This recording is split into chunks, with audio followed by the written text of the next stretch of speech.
María Alejandra Trujillo en Palabras más, palabras menos. Palabras más, palabras menos.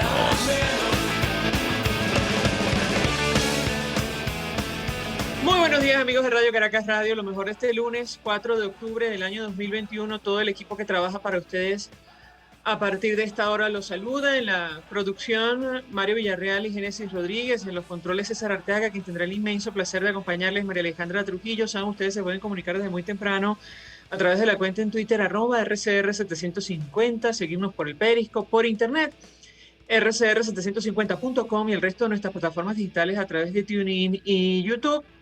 A propósito de lo que ha ocurrido en las últimas horas, comentar algunos titulares y temas que vamos a debatir ampliamente durante la mañana de hoy. Las clases presenciales en nuestro país serían retomadas el lunes 25 de octubre. Esto lo anunció Nicolás Maduro el fin de semana. Reveló este domingo que 85% del personal educativo ya está inmunizado contra el coronavirus. Aseguró que con la vacuna directa su administración espera proteger al 70% de la población general antes del 30 de octubre y, francamente, las cifras contrastan con la información de académicos, organizaciones independientes. Me refiero al número de personas que están inmunizadas en nuestro país. Lamentablemente, el manejo con relación a la pandemia, con relación a todo, pero específicamente con relación a la pandemia de COVID-19 ha sido absolutamente opaco. La noche de este domingo, esto lo toma Universal, Nicolás Maduro se dirigió al país para hablar sobre la situación de la pandemia de coronavirus y las medidas que toma para enfrentar los efectos de la población. En este sentido, anunció que el lunes 25 de octubre serán retomadas en el territorio nacional las clases presenciales y seguramente escucharemos la opinión de académicos, especialistas al respecto, porque la última cifra oficial, sin tomar en cuenta el subregistro, ya nos habla de 1.638 nuevos casos en las últimas 24 horas. 12 fallecidos. Esta información la dio a conocer, este reporte lo dio a conocer Delcy Rodríguez, el vicepresidente del régimen de Nicolás Maduro. Ella indicó que el estado con mayor cantidad de contagios fue Miranda, con 422. Y en estas condiciones hemos hablado con especialistas, insisto, académicos, y preocupa y mucho, sobre todo porque el tema estructural de la situación de los centros educativos, la falta de servicios como el agua potable, que es fundamental en momentos de la pandemia, sin hablar de la vacunación del personal docente, y hablo de educadores, pero también de todos los demás que acuden a las escuelas, incluyendo los niños, es fundamental. Marino González, con él vamos a tratar de hablar en los próximos días. Él es profesor de la Universidad Simón Bolívar, forma parte de la Academia Nacional de Medicina. Él ha seguido el avance de las jornadas de vacunación en nuestro país y él compartió en sus redes sociales una investigación realizada conjuntamente con Félix Seijas, que es profesor y director de Delfos, sobre la cobertura de vacunación contra el COVID-19 en Venezuela. Una encuesta nacional por muestreo. Para el 25 de septiembre, hace algunos días, el 16,6% de los consultados reportaba tener dos dosis. Esto, insisto, contrasta mucho con las cifras que daba ayer Nicolás Maduro, que hablaba de un 50% de la población que ya estaba inmunizada. Insisto, haremos seguimiento a este tema en los próximos días. Simplemente un comentario sobre el reporte publicado ayer por distintos medios de comunicación en todo el mundo, que da cuenta de los paraísos fiscales y aquellos que se han beneficiado de esta práctica. Se trata de un trabajo del Instituto Internacional, el Consorcio Internacional de Periodistas de Investigación.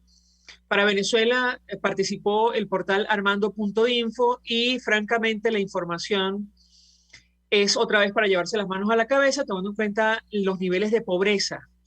En más del 90% de pobreza de ingresos, más del 70% de pobreza extrema. Y Venezuela en esta investigación figura en el puesto número 7 con el número de personas beneficiadas con cuentas en paraísos fiscales, en una filtración que se ha denominado Pandora Papers y tiene que ver con una investigación que se ha realizado de cuentas creadas con ayuda del bufete Alemán, Cordero, Galindo y Lee, con sede en Panamá, al igual que otros bufetes, y originados en la banca privada de Andorra. Más de 1.200 personas venezolanos, incluyendo exfuncionarios, están señalados allí.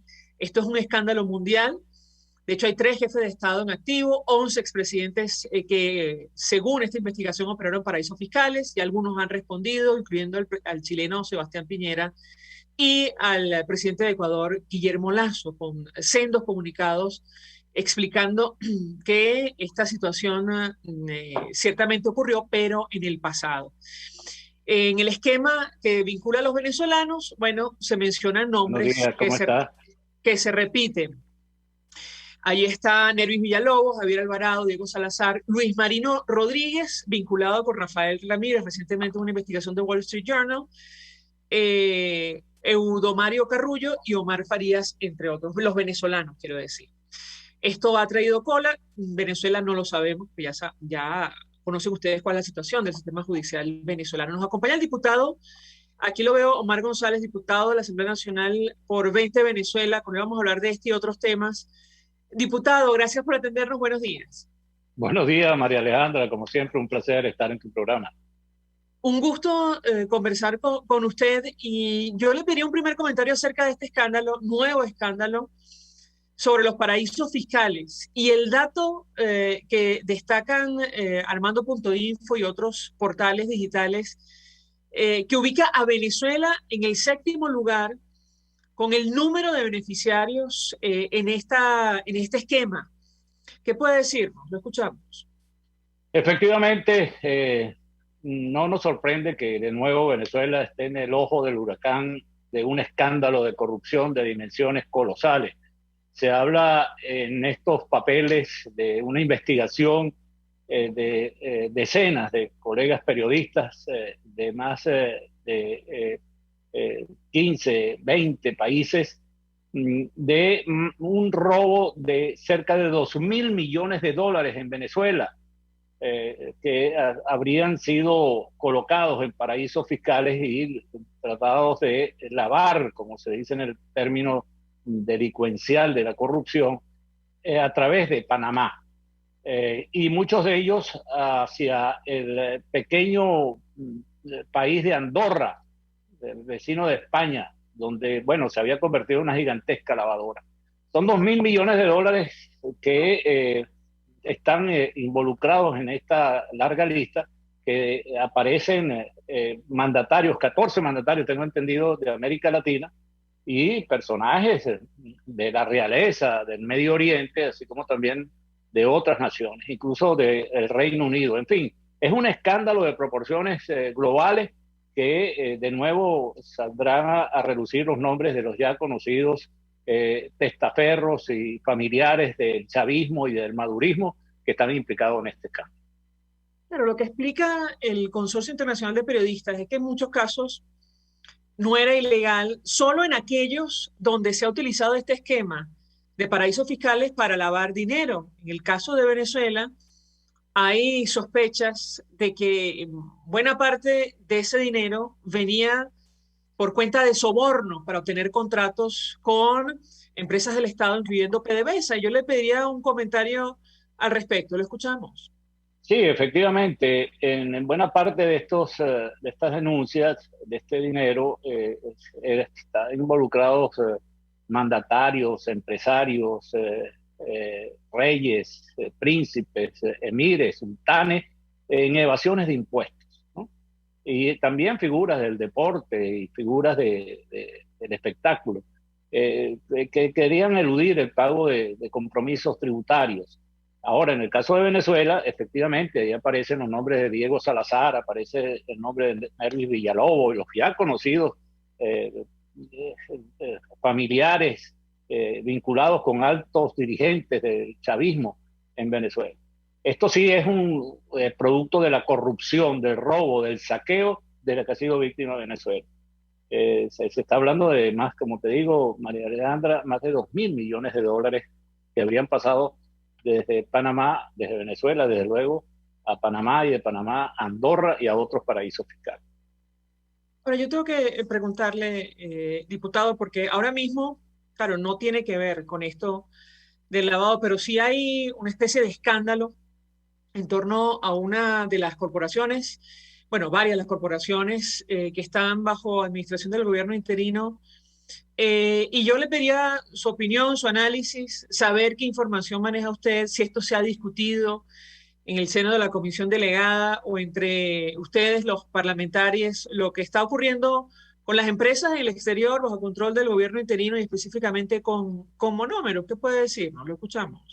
Efectivamente, en el caso de 20 Venezuela y de la fracción 16 de julio, desde hace por lo menos 2 o 3 años, hemos venido desde que le pusieron la mano a la empresa Monómero, denunciando irregularidades en la designación de los directivos y altos gerentes de esta empresa agroquímica que es de primer orden en Colombia.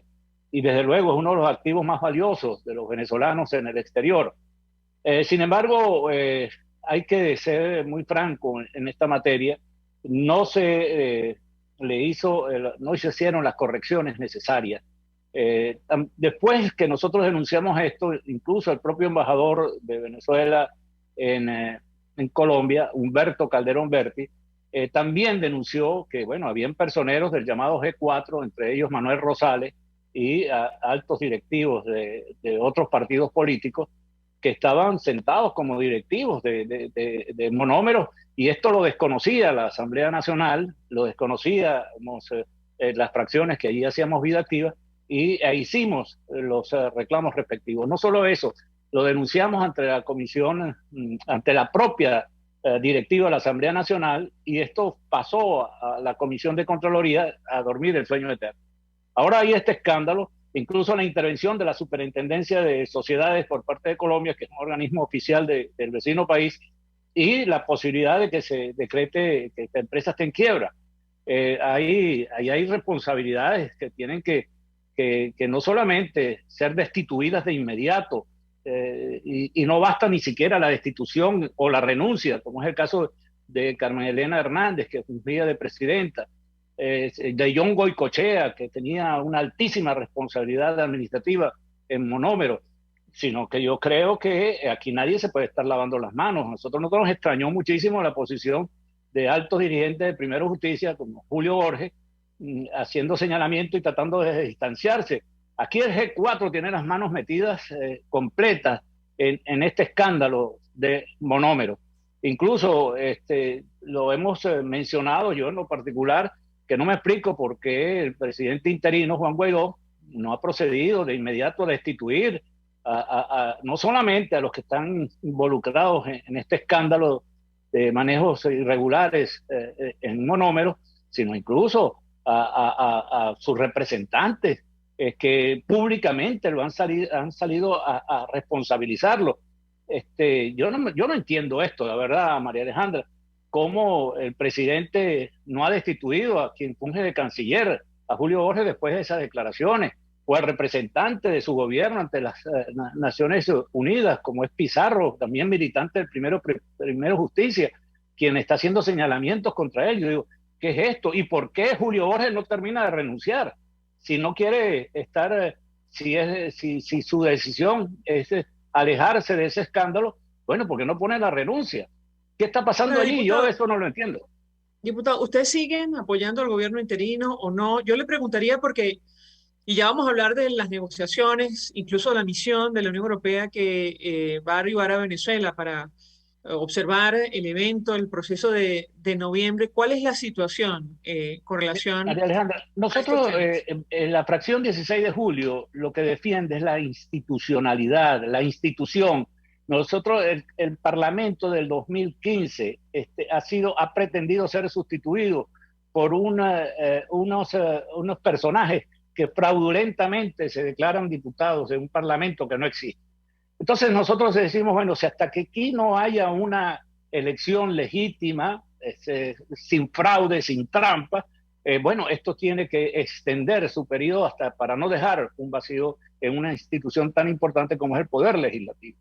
Esto no quiere decir que nosotros, de hecho, la fracción 16 de julio y la gente de 20 de Venezuela no ha aceptado ningún cargo que se le haya ofrecido o ninguna comisión de parlamentario o encargo alguno en ese llamado gobierno interino. De manera que nosotros allí no tenemos sino la responsabilidad de velar por una sana administración, por ejemplo, de los activos de Venezuela en el exterior. Nosotros sí, efectivamente, hemos respaldado a la institución, al poder legislativo, que como se sabe ha querido ser usurpado por un fraude, un proceso ilícito convocado el 6 de diciembre del año pasado. Si permite, diputado, tenemos que hacer una pausa por ir a policía. Al regreso quisiera andar en este tema sobre el futuro, el destino político de nuestro país en el corto y el mediano plazo, porque, bueno, está la situación del gobierno interino, está la situación de este proceso que se va a realizar, que se va a celebrar en noviembre, y las negociaciones en marcha para, entendemos, promover una transición a la democracia en nuestro país. Al regreso de la pausa quisiera andar en estos temas con usted, si me permite. Ya venimos con más. Estás escuchando Palabras Más, Palabras Menos por RCR 750 AM. Contigo. Quien les habla, Eduardo Battistini de Primero Justicia. Una de las grandes enseñanzas que vamos a tener los venezolanos después de todo este proceso que estamos viviendo es a valorar cada vez más lo que tenemos en Venezuela. Porque hoy en día, por ejemplo, un venezolano que está afuera se ha ido acostumbrando a que los servicios públicos cuestan, se ha ido acostumbrando a que nada puede ser gratis, porque nada gratis es sostenible en el tiempo. Y yo espero y aspiro que cuando vayamos a Venezuela, la reconstrucción de nuestro país no solamente sea una reconstrucción física de la destrucción que ha hecho el chavismo en la infraestructura y en la economía venezolana, sino también vayamos a una reconstrucción de la forma de pensar y de cómo nosotros afrontamos el ser ciudadanos realmente en el marco de un país que necesita de una ciudadanía que colabore y que sea parte de la solución y no sea parte del problema. Contigo, solo por RCR, porque lo bueno une. Mensaje del ingeniero José Peraza, tesorero del FONPRES CIB. Estimado colega ingeniero, arquitecto y profesional afín, el Colegio de Ingenieros de Venezuela y el Fondo de Previsión Social, preocupado por la salud de tu familia, ha diseñado un sistema de salud integral que coloca a tu disposición y que contiene asistencia primaria de salud, ambulancia, hospitalización, cirugía, oftalmología, dermatología, fisioterapia, psicología, odontología, farmacia y funerario. Para mayor información, visítanos a nuestros portales cib.net.be, fonprescib.net.be, Colegio de Ingenieros de Venezuela, construyendo futuro. En Global Therap seguimos comprometidos con tu rehabilitación física, te ayudamos a recuperarte de tu posoperatorio y en el alivio del dolor. Búscanos en el Centro Comercial Multiplaza Paraíso Nivel Empresarial 2 a través de Twitter e Instagram o llámanos al 0412-256-1104. Y no olvides lavarte las manos con agua y jabón y cumplir con el distanciamiento social. Global Therap y despídete del dolor. Hola amigos, soy María Corina Machado. Todos los martes, María Corina estará contigo por RCR 750 AM. Acompáñenme de 1 a 2 de la tarde. Contigo, María Corina. Todos los martes, contigo. Solo por RCR 750 AM. Porque lo bueno une. Todos las piensan, todos las escuchan y María Alejandra Trujillo te las dice. Palabras más, palabras menos. Continuamos, amigos. Palabras más, palabras menos, hablando con el diputado Omar González, diputado de 20 Venezuela, acerca del destino político de nuestro país en el corto y el mediano plazo. Y yo les dejo una inquietud. Hay varios hechos que van a marcar probablemente un antes y un después. Ustedes lo han afirmado desde 20 Venezuela, que tiene que ver con el destino político. Uno de ellos tiene que ver con el proceso de noviembre, del 21 de noviembre. Yo le pedí un comentario, diputado, sobre todo luego del anuncio de la Unión Europea sobre el envío de una misión de observación para ese evento. Otro se refiere al gobierno interino, a la Asamblea Nacional, efectivamente la legítima, la electa en 2015. Y el otro tiene que ver con las negociaciones en México. ¿Qué puede decirnos? Lo escuchamos. Bueno, en primer lugar, es bueno que se informe que un grupo de parlamentarios de distintos partidos políticos de la legítima Asamblea Nacional nos hemos estado reuniendo para fijar una posición conjunta frente a la farsa electoral convocada para el 21 de noviembre. Es probable que en los próximos horas o días se conozca esta posición de un grupo importante de diputados a la Asamblea Nacional que consideramos que es un error garrafal el prestarse a esta trampa montada por Nicolás Maduro para buscar legitimarse y para buscar también, María Alejandra, ponerle las manos de la corrupción a esos activos de Venezuela en el exterior, a monómeros, a Citgo, al oro que está en Gran Bretaña, a los dineros que están depositados en cuentas y congeladas en Estados Unidos, en Portugal, etcétera, etcétera. De manera que hay que estar muy pendiente de los resultados de este pronunciamiento que probablemente hagamos un grupo de parlamentarios a la legítima Asamblea Nacional. Nosotros sí estamos muy claros de que esto es un inconveniente, que no se debe uno prestar a esta farsa.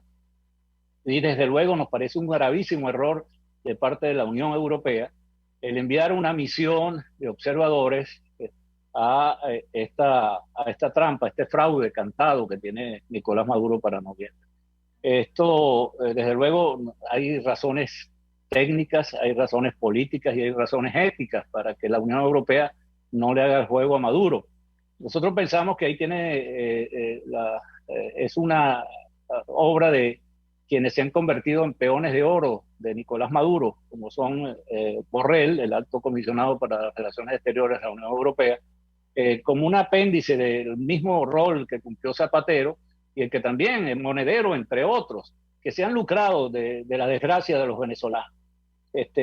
Aquí no hay razones técnicas porque la misión exploratoria que vino en el mes de julio a Venezuela, elevó un informe que nosotros estamos solicitando a los colegas parlamentarios de Europa lo hagan público, para que vean ustedes las opiniones de expertos que dicen que efectivamente aquí lo que está montado es un gran fraude. Entonces, Borrell se las ha ingeniado para que este informe no sea conocido por los parlamentarios, no sea conocido por el mundo, y está mandando como una especie de apoyo incondicional a cambio no sabemos de qué, a lo mejor es una operación mercantil que hay detrás de todo esto, hacerle el favor a Maduro y a todo el tinglado que está montado para noviembre. De manera que nosotros creemos que esto es un golpe brutal, no solo para Venezuela, sino para Iberoamérica. El que Borrell se salga con la suya, Zapatero se salga con la suya, y el propio Monedero, que se han lucrado con la desgracia de los venezolanos. Ellos se han dejado arrastrar la Unión Europea por estos personajes que actúan como agentes del gobierno de Maduro.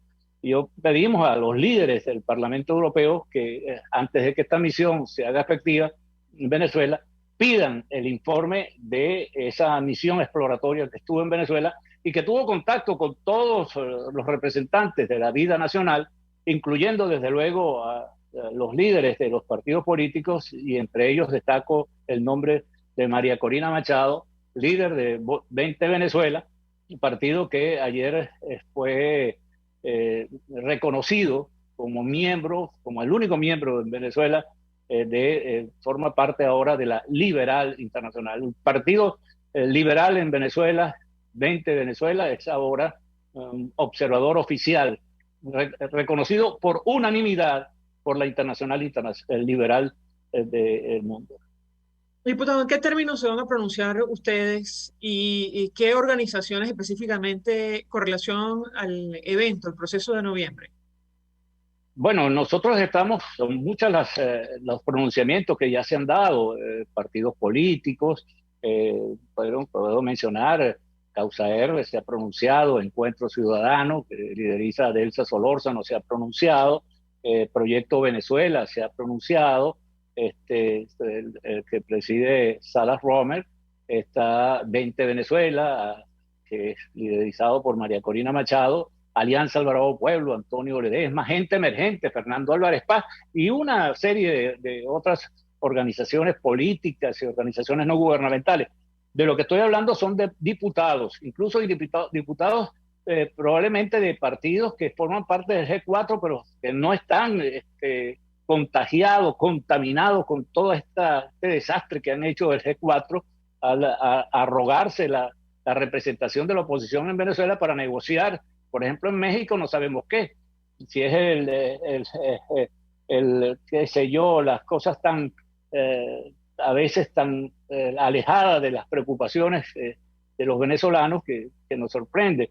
A ningún venezolano se le pregunta: ¿usted cree que el Esequibo es nuestro? Desde luego, todo el mundo va a decir que los venezolanos vamos a decir que siempre, como es verdad, el Esequibo es nuestro, pero que eso no era lo que estaba sobre el tapete para estas llamadas negociaciones en México. Eso es parte del tinglado que está montado para buscar legitimar a Nicolás Maduro, que 60 países de las democracias más importantes del mundo no lo reconocen, pero más importante aún, más del 80 o 90% de los venezolanos tampoco lo reconocen como un gobierno legítimo, sino el producto de un fraude cometido, es un usurpador, y con él también el Consejo Nacional Electoral, que fue irritamente designado.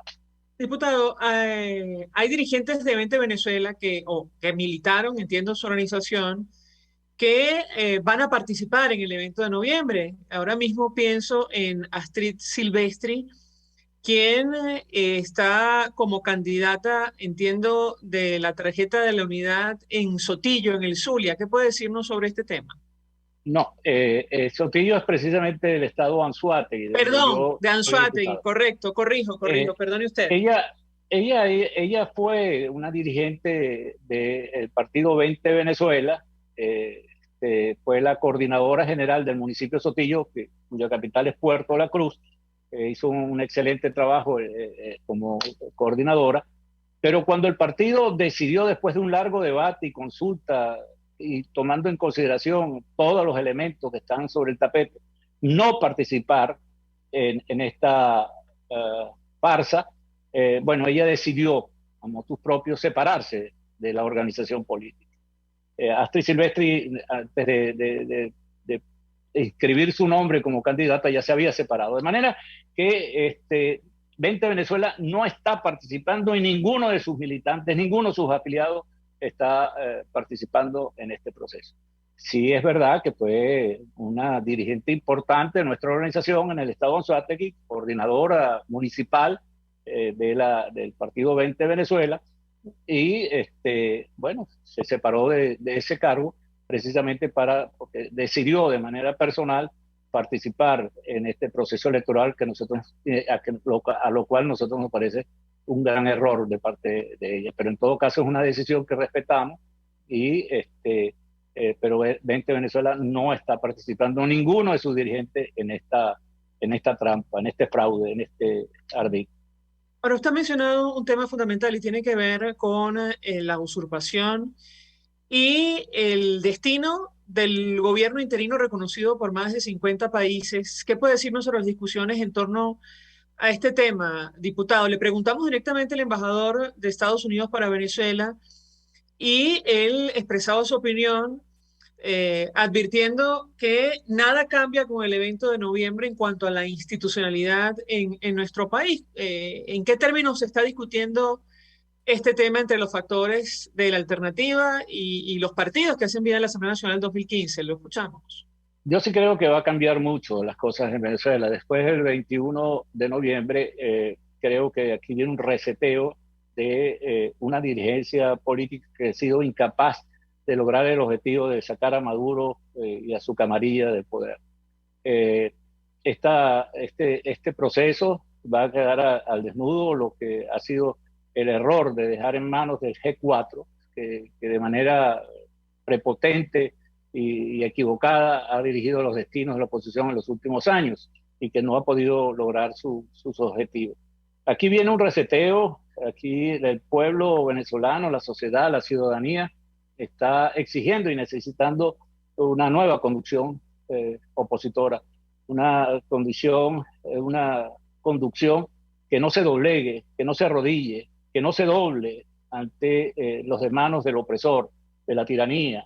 Entonces, vienen nuevos escenarios, obviamente, y la comunidad internacional, estoy seguro, sabrá darle la adecuada lectura. Por eso se están dando todas estas cosas que uno a veces las pasa por encima, cómo hay pronunciamientos que hacen coincidentes a muchas organizaciones y personalidades sobre una misma lectura, una misma narrativa, una misma estrategia para salir de este desastre. Algún momento se dará pienso yo, esta conjunción de voluntades que permitan la construcción de una nueva alternativa para conducir los destinos de la oposición en Venezuela y que, bueno, en relativamente poco tiempo pueda dar al traste con esta tirana. Diputado Omar González, gracias por atendernos, acompañarnos estos minutos, dirigente de 20 Venezuela. Nosotros vamos a la pausa, al regreso venimos con más. Gracias, María Alejandra. Un saludo a todo tu equipo y a toda tu audiencia.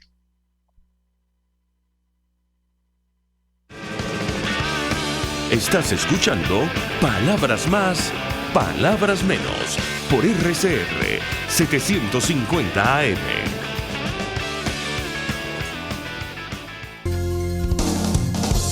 RCR 750 AM. Porque lo bueno une. Mensaje del ingeniero José Peraza, tesorero del FONPRES CIB. Estimado colega ingeniero, arquitecto y profesional afín, el Colegio de Ingenieros de Venezuela y el Fondo de Previsión Social, preocupado por la salud de tu familia, ha diseñado un sistema de salud integral que coloca a tu disposición y que contiene asistencia primaria de salud, ambulancia, hospitalización, cirugía, oftalmología, dermatología, fisioterapia, psicología, odontología, farmacia y funerario. Para mayor información, visítanos a nuestros portales cib.net.be, fonprescib.net.be, Colegio de Ingenieros de Venezuela, construyendo futuro.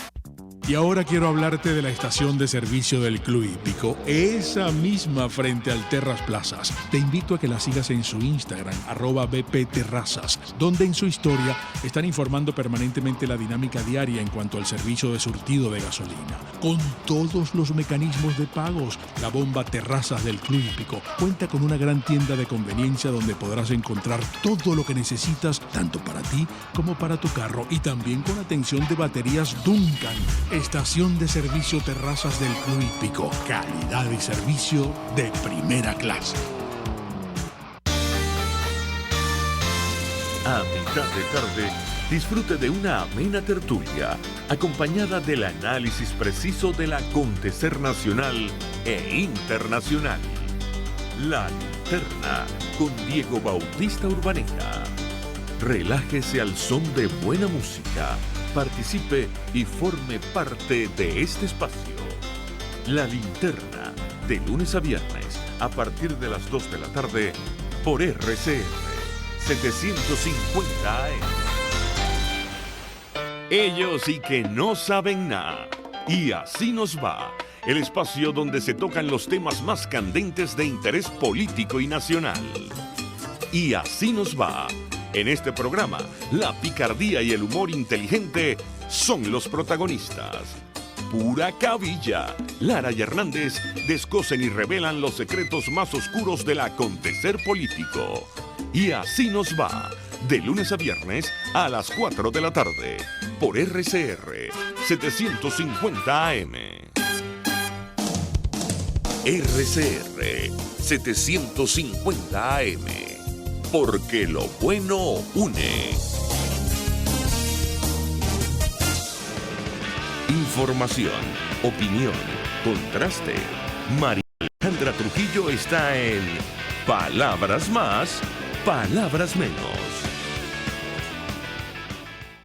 Continuamos, amigos, palabras más, palabras menos. Y bueno, estamos hablando acerca del destino político de nuestro país, que pasa por el evento de noviembre, pasa por las negociaciones y el destino del gobierno interino. Y teníamos contactado a esta hora, le ruego a mi equipo que no lo veo por Zoom, al profesor Benigno Alarcón, quien es director del Centro de Estudios Políticos y de Gobierno de la Universidad Católica Andrés Bello. Con él queremos conversar no solo acerca de estos eventos que en los próximos días van a marcar el destino político de nuestro país en el corto y el mediano plazo, y a lo mejor en el largo plazo también, sino, bueno, lo que ha ocurrido en las últimas horas. Me dice que ya lo tenemos vía telefónica. Profesor, gracias por atendernos. Muy buenos días. Muy buenos días, María Alejandra, para ti y toda tu audiencia. Pues yo le pediría un comentario, profesor, acerca de estos temas. Iniciaría con el evento de noviembre. Diputado Omar González de 20 Venezuela decía que esto va a marcar un antes y un después.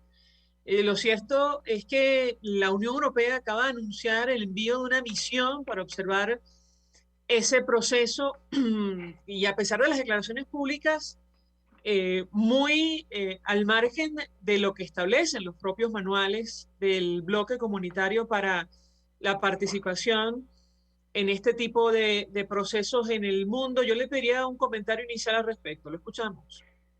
Bueno, a ver, yo creo que lo primero es reconocer que es mejor tener alguna misión de observación, aunque sea con restricciones, que no tenerla, ¿no? Y creo que en ese sentido lo primero que hay que reconocer es que esta es una misión con muchas restricciones, sin lugar a dudas, ¿no?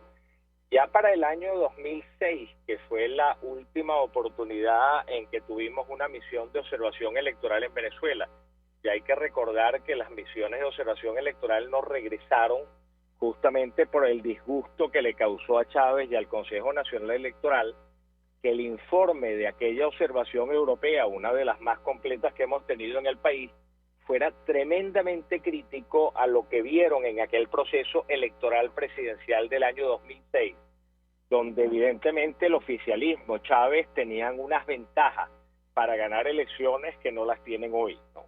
Hoy en día lo que se espera es una misión con más restricciones. De hecho hubo muchísima resistencia para firmar el convenio en los términos que establecía la Unión Europea con el CNE, y yo le atribuiría como un logro al nuevo encargado de negocios de Europa en Venezuela, al señor Dochao, el haber logrado la firma de ese convenio, que al final logró de alguna manera firmarse en los términos que la Unión Europea quería.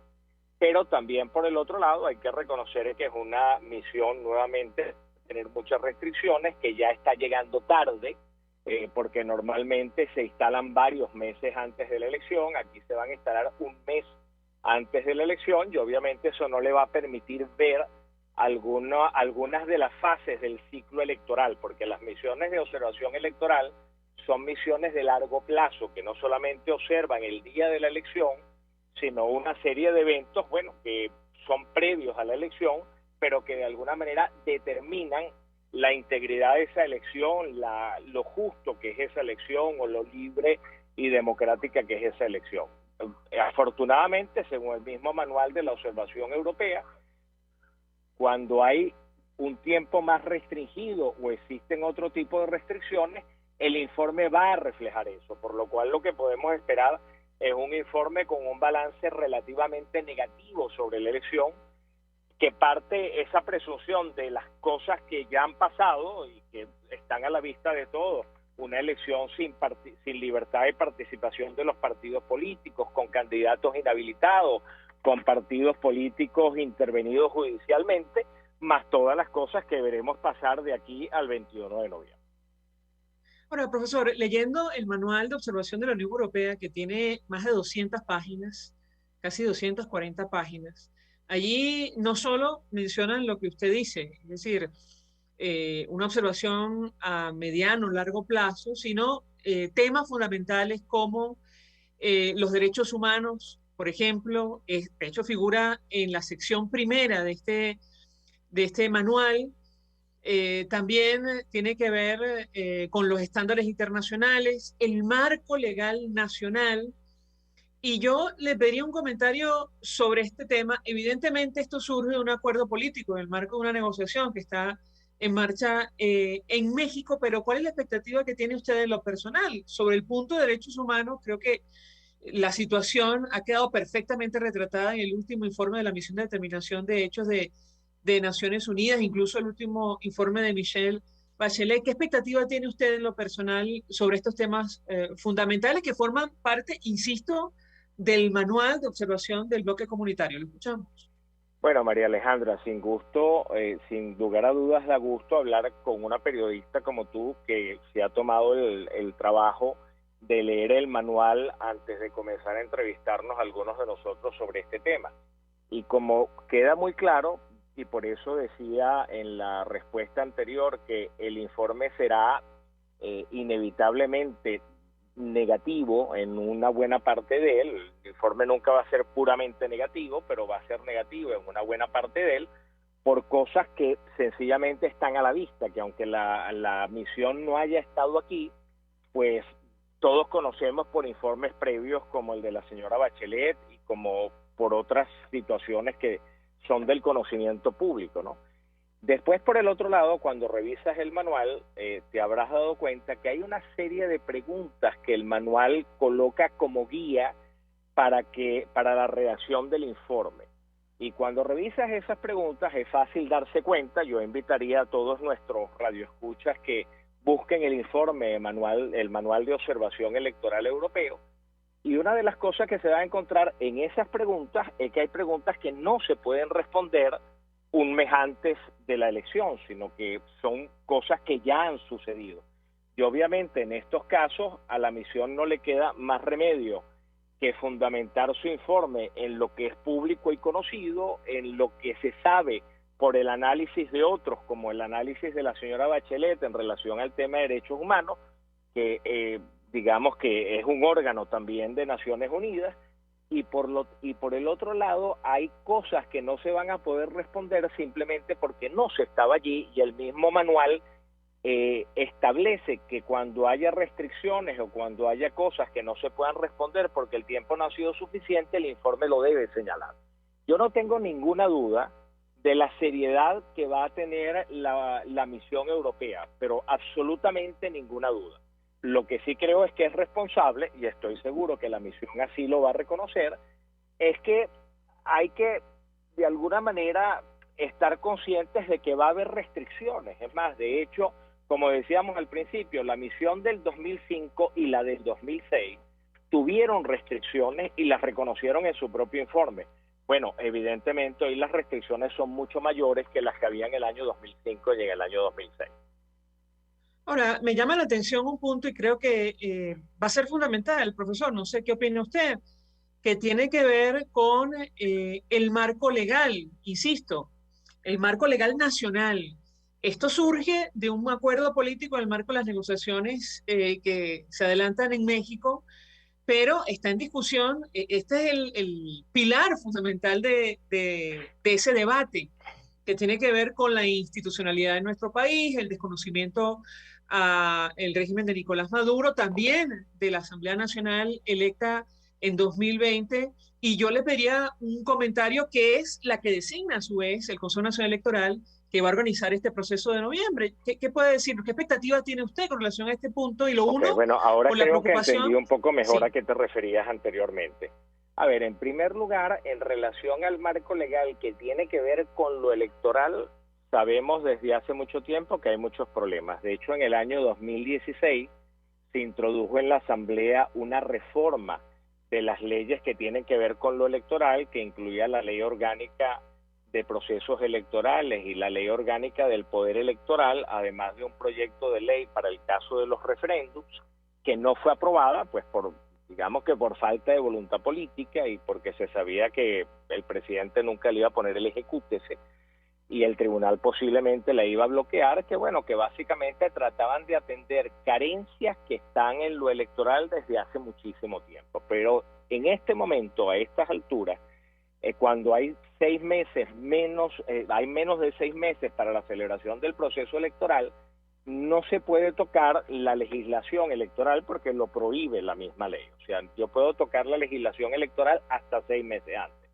En relación a la reinstitucionalización, Mira, las expectativas que en lo personal tengo son muy bajas. Y son muy bajas porque, bueno, porque entrar en un proceso de reinstitucionalización sincero implica pérdida del poder para el gobierno, o sea, implica ceder poder en organismos como el Tribunal Supremo, como la Contraloría General de la República, como la Fiscalía General, como el mismo Consejo Nacional Electoral. Y lo que creemos es que el gobierno podría estar dispuesto a dar algunas cuotas que no impliquen poner el riesgo del poder, como lo hizo en el caso del Consejo Nacional Electoral, donde, bueno, la relación sigue siendo 3-2, si consideramos, si estamos convencidos de que tenemos 2 rectores que de alguna manera representan a la oposición y tenemos 3 que representan al gobierno, que en realidad los rectores no deberían representar a nadie, deberían ser imparciales. Pero bueno, digamos que eso es mejor que no tener nada. Y obviamente el gobierno seguramente va a tratar de comprar favores en el proceso de negociación como una moderación de las sanciones, pues posiblemente prometiendo la inclusión de algunos magistrados en el Tribunal Supremo de Justicia que sean cercanos a la oposición o algunas cosas que de alguna manera tengan para la interpretación del gobierno alguna relación costo-beneficio favorable ahí. ¿Okay? Lo que sería muy lamentable es que quienes representan a la oposición se conformaran con una negociación de ese tipo, que al final no implica un verdadero proceso de reinstitucionalización, sino lo que implica es pagar un precio por reducir las sanciones que el gobierno tiene encima en este momento y que no le permite moverse con la libertad que quisiera. Entonces yo creo que ahí hay que ser muy cuidadoso, porque entrar en un proceso de negociación donde básicamente estabilizamos, le damos solidez al gobierno a cambio de unos pocos cargos aquí y allá, pues significaría al final una pérdida total para el sector demócrata del país. Entonces creo que hay que ser muy cuidadoso en esa parte.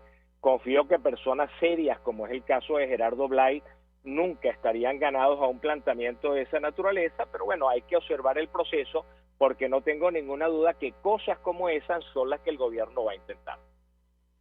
2 inquietudes, profesor. Una, Leopoldo López, en el exilio, decía es peligroso que Europa se preste a darle a Maduro la legitimidad que no tiene. Y esto va en la línea de lo que usted comenta. Yo le pediría su opinión. De hecho, el manual, yo invito, como dice el profesor, a la audiencia a leerlo. Ellos, como ejemplo de buenas prácticas, aseguran que al menos una de las cámaras del Poder Legislativo debe estar formada enteramente por representantes elegidos por el pueblo. Bueno, los representantes electos obtienen y mantienen sus puestos como individuos y no pueden ser destituidos por sus partidos políticos. Y esto obviamente está en discusión en Venezuela. Tenemos 2 parlamentos, uno electo en 2015, un gobierno interino y un parlamento bajo control oficialista, y habrá que ver en qué términos se pronuncia la Unión Europea. Yo le pedí un comentario sobre la preocupación cierta, insisto, que existe sobre la posible legitimidad que esta misión o este proceso podría dar a las instituciones que controla Nicolás Maduro. Y por otra parte, profesor, no quiero dejar por fuera el evento que está organizando la Universidad Católica, el encuentro con líderes sociales y comunitarios por Venezuela, porque probablemente esta es la ruta que habrá que seguir en un momento determinado para seguir con la lucha política en nuestro país o ofrecer algún tipo de alternativa a la ciudadanía. ¿Qué puede decirnos sobre estos 2 temas? Lo escuchamos. Bueno, a ver, en primer lugar, en relación a la posibilidad de que la observación europea legitime al gobierno, yo espero y aspiro que eso no sea así. Y aspiro y espero que no sea así porque una parte importante de los países de Europa que van a tener representantes en esa misión, seguramente, no creo que se presten a una maniobra de esa naturaleza. Creo que la observación per se, al contrario de lo que algunos dicen, no legitima al gobierno ni legitima ninguna de las prácticas que el gobierno ha seguido en materia electoral. Lo que sí creo es que la redacción del informe, el balance del informe termina siendo fundamental en este caso. Si nos encontramos con un informe que trata de tapar lo obvio, lo evidente, que apostaría a que eso jamás va a pasar, pues obviamente estaríamos ante un intento de legitimar al gobierno y de legitimar prácticas electorales que obviamente no gozan de ninguna integridad, ¿no? Pero por el otro lado, si la observación, que ya es un hecho real, termina produciendo un informe justo, balanceado, que reconozca dónde están las debilidades del proceso, que reconozca las restricciones a las cuales la misma observación se tuvo que enfrentar para poder desarrollar su trabajo, pues entonces estaremos en un informe que, lejos de darle legitimidad a las prácticas electorales del gobierno y al gobierno mismo, pues estará poniendo las cosas a la vista, inclusive y de manera creíble, inclusive para actores internacionales que digamos que están muy alejados del caso venezolano y que muchas veces no tienen claro qué creer de lo que se escucha desde dentro del país, porque saben que estamos en un país donde las opiniones están polarizadas y donde es muy difícil encontrar una opinión neutral. Nadie en este país es indiferente a lo que pasa, nadie en este país es neutral. Tratamos la mayoría de nosotros de hacer un análisis serio de la situación, de basarlo en hechos, pero al final del día ni tú, ni yo, ni el 99% de las personas que nos escuchan pueden decir que son indiferentes o que son neutrales a lo que sucede en el país. Todos tenemos una posición. Y lo que es importante es que una misión que se supone que goza de una neutralidad que nosotros dentro del país no podemos tener porque lo sufrimos cada día, sea capaz de reflejar la verdad de lo que está pasando. Si eso lo hace, pues obviamente la misión va a ser una ganancia para la democracia en el país. Si eso no lo hace, pues obviamente la misión sería pues un fracaso y algo que lamentaríamos mucho los sectores democráticos del país y los sectores democráticos que nos apoyan fuera del país, ¿no? En relación al evento, María Alejandra, nosotros estamos en este momento en un país que empieza de alguna manera ya desde hace tiempo a paralizarse ante una realidad que le resulta demasiado grande. Nosotros hoy en día, cuando le preguntamos a la gente qué podemos hacer, la gente no sabe qué hacer. Y cuando la gente no sabe qué hacer y no se encuentra con otras personas que piensen como ellos, que quieran seguir luchando como ellos, la gente tiende a mimetizarse, la gente tiende a adaptarse para tratar de sobrevivir y básicamente a desaparecer de la lucha política, a desaparecer de la defensa de los derechos ciudadanos. Lo que estamos tratando de hacer el próximo 22 de octubre en la Universidad Católica Andrés Bello es encontrarnos con los líderes sociales y comunitarios democráticos que quieren seguir dando la lucha en sus espacios por todos los derechos, por los derechos sociales, por los derechos ciudadanos, por los derechos políticos, para dar un debate sobre qué se puede hacer, qué se debe hacer. Este encuentro va a ser el primero en Caracas, que incluye a Caracas y los municipios metropolitanos de Caracas, y después se va a llevar a algunas ciudades del interior del país para encontrarnos también con los líderes sociales y comunitarios del interior del país. Pero la idea básicamente es reencontrarnos, porque si bien hay muchos líderes que quieren seguir dando la pelea, que quieren encontrar espacios para dar la pelea, no lo pueden hacer por sí solos, y lo importante es que nos empecemos a conectar entre quienes queremos un país distinto, y eso justamente es lo que buscamos en este encuentro. Profesor Benigno Alarcón, 1.000.000 de gracias por atendernos, acompañarnos la mañana de hoy. Nosotros se nos ha agotado el tiempo. Nos despedimos, lo hacemos en nombre de todo el equipo, los dejamos con Por Todos los Medios. Escuchas a María Alejandra Trujillo en Palabras Más, Palabras Menos, por RCR 750 AM.